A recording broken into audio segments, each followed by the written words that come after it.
Assalamualaikum warahmatullahi wabarakatuh. Laraskan hati dan luruskan niat, aktifkan nurani pertajam nalar. Sebelum lanjut pembahasan ini, pastikan diri Anda sudah subscribe channel ini. Krisis ekologi saat ini kian tidak terkendali. Bumi panas meranggas membakar permukaan bumi.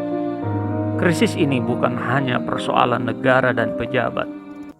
Masalah ini adalah masalah global. Pemanasan global adalah suatu bentuk ketidakseimbangan ekosistem akibat peningkatan suhu rata-rata di atmosfer, laut, dan daratan. Selama kurang lebih 100 tahun terakhir, suhu rata-rata di permukaan bumi telah meningkat kurang lebih 1 derajat Celcius. Meningkatnya suhu rata-rata permukaan bumi telah terjadi akibat meningkatnya emisi gas rumah kaca seperti karbon dioksida, metana, dinitrogen oksida, dan lain-lain. Salah satu bentuk pemanasan global yang sering dibicarakan yaitu mencairnya es di kutub. Ini berarti akan mengakibatkan naiknya permukaan air laut secara global.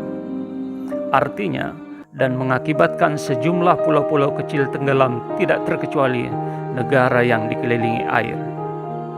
Menurut laporan IPCC, daratan bumi makin berkurang pada tahun 2100 akibat kenaikan air laut yang mencapai 110 cm.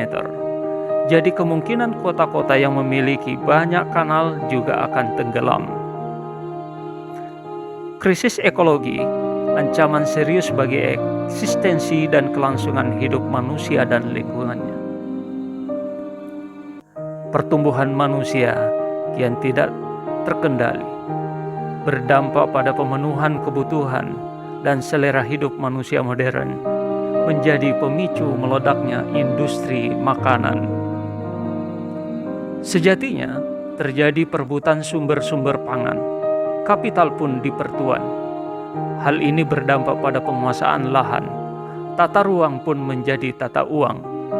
Akhirnya, semakin memperparah pada global warming, mencairnya gunung es di kutub, naiknya permukaan laut, sawah-sawah jadi ladang perumahan, hutan dibabat, digunduli, gunung dikeruk, laut dibom, sungai diracun, udara diasapi, kian pilu dari potret muram masa depan manusia.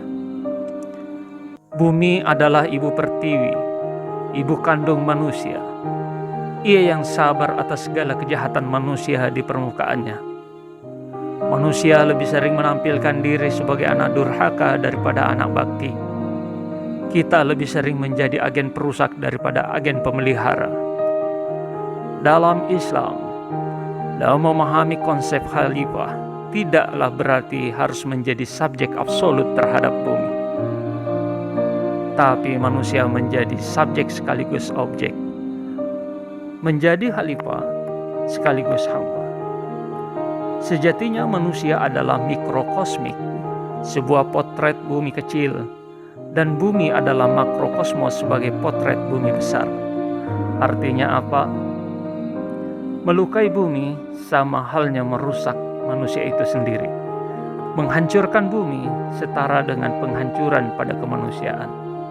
Dan ternyata, keserakahan manusia yang menjadi biang dari segala kerusakan di bumi. Ia hanya bisa dihentikan kecuali ia kembali ke bumi.